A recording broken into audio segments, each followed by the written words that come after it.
ways or the old ways with Christian sort of values.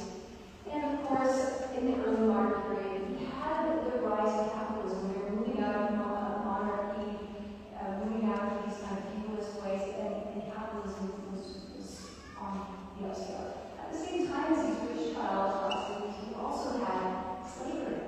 We had people taken out of Africa to the New World. Terrible conditions, slavery, racism. We also had the destruction of indigenous people in the New World as well, genocide. I mean, on top of all of this, we had all of those other marginalized groups of people also suffering as well. So it was a whole climate that was happening, not a vacuum. All of these things interconnected. Climate crisis, war, plague, religion, rise of capitalism, land.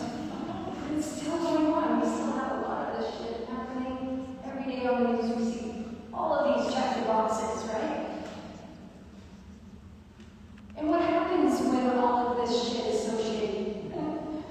We have a ruling power say, well, you know, it really sucks for y'all right now because of those people over there.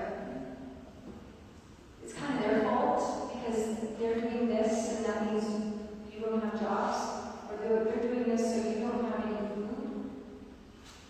So there's always going to be a scapegoat. You can see it now. There's tons of scapegoats happening currently, and the story of this rhetoric has not changed.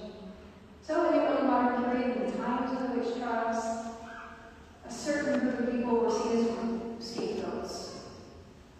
This terrible weather, the fact that we're losing all our crops for rains because of these people over here. We have these problems. So who are these problem people who are called witches? Who are these scapegoats? We'd love to know, right? Because we just hear these things and we just get this idea of a witch through the lens of Walt Disney and, you know, Christianity, it's all evil and the cohorts of Satan. Of Satan.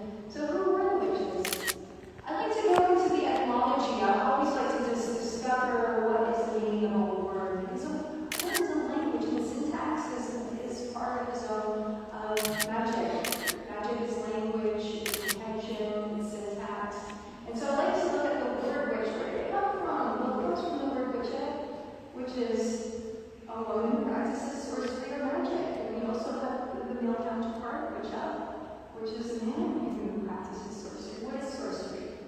It's a will and intention. It's working with the cosmic consciousness to affect change through your taking action of your thoughts, your feelings, and focus towards creating a result in the material world. So, yes, sometimes we work with nature and call it in to help us with things.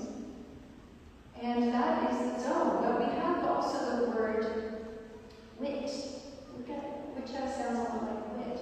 And wit does come from an old English word, witten, which means to know. So also a lot of folks see the word Wicca, which as being connected to the person who knows, the person who has knowledge, literally the wise ones. So these were the people in your local village who kind of knew a thing or two. They were like the birth midwives, death birth midwives. You have like skin rash, you go see them and throw on a couple of herbs onto your skin, heal it up. Perhaps you had some psychological problems that you wanted to talk about. I mean, they were the healers, they were the wise women, and they were the people who practiced pre-Christian traditions. So before the colonization of the Abrahamic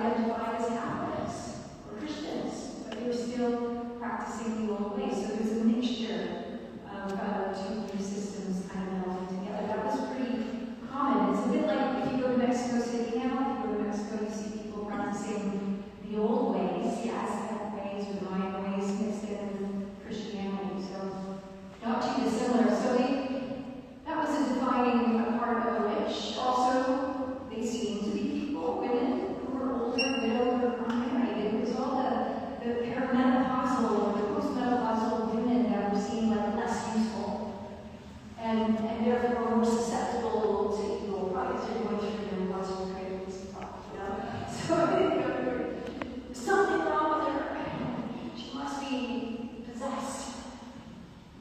There was also women who were just in poverty, women who just didn't have a lot of money. They might have been beggars. They might be seen as a nuisance because they're always asking for some spare change outside the city walls. There are also women who owned land too, so it wasn't all just women who were like down and out. It was landowners, women who owned farmlands, and this is where the enclosure acts and the grabs of the common. This is a big part of it too. Easy to execute someone and just take the land. And so women existing in the rural borderlands and also the commons. And women who worked independently too, because women worked independently.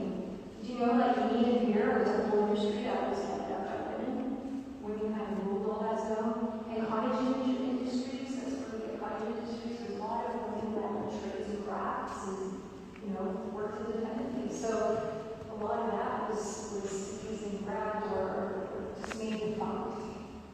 They were the midwives, the herbalists, the wise women. So babies coming into the world, people eating the world, folk healers, cunning folk.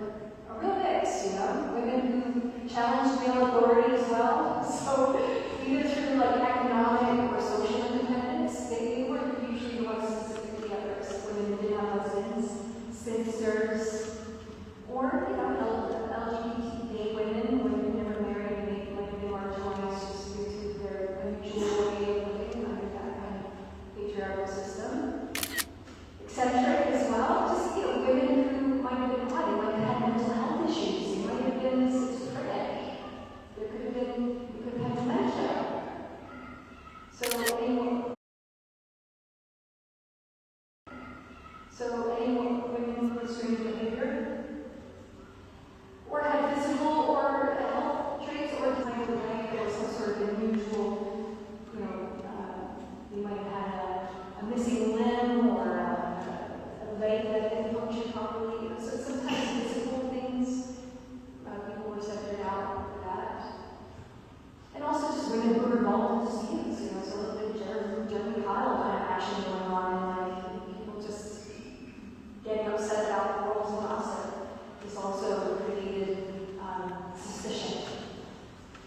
Basically, uncontrollable women. Through the eyes of dominator culture, we would see that these are women who are a problem, we should do something about it. So we've identified the kind of group, but how do you identify specifically a witch? We need to prove under the laws of witchcraft that this is a witch so that we can be rid of this person. Lots of different ways. A witch's mark, also known as the devil's mark. And so people would look for unusual markings or pigmentation in the hair, or blemishes, moles, warts, or scars. And it was believed that the devil had touched you or had sucked your blood from that area of your body. Or sometimes your familiars, that's like the witch's familiars, is like animals, would come and suck from that part of the body. So this was proof that you were a witch. And I would have been so fucked with that bout of scoliosis when I was a kid. Literally.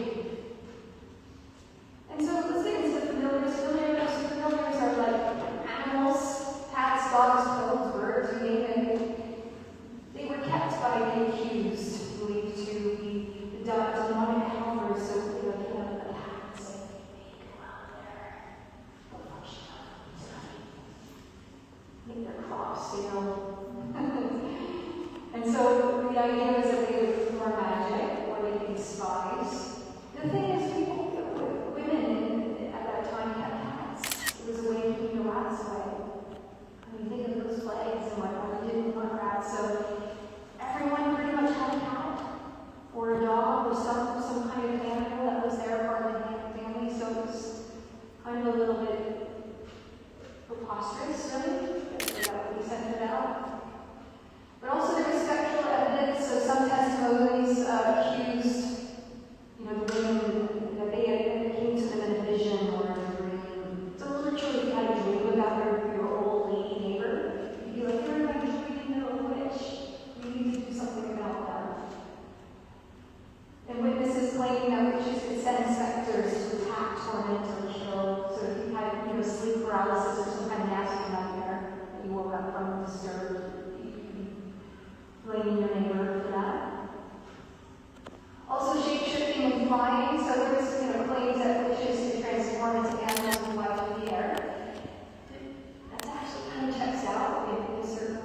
is Hindu remote viewing, which is like a form of shape-shifting, where you put the intention to go into the consciousness or the point of view of another being, an animal. Anyone see the John Malkovich? It's a bit like that. It's Malkovich, but it's getting down with animals. And so this is sometimes linked to the idea of attending status, which is gatherings where you cohort and dance around and have sex with Satan. Now there is a little bit of truth in this, but it kind of went overboard with what it meant.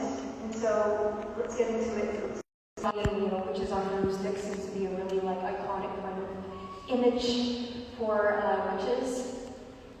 So in some of these manuals of gossip and salacious kind of propaganda against witches in the day, a bit of it goes like this. So there's what is known as a witch's flying ointment. So it's a salve, a herbalist salve, that can be used to help bring the witch into a set of tropic states or transition. So the salve itself is made of animal fat and kind of greasy stuff.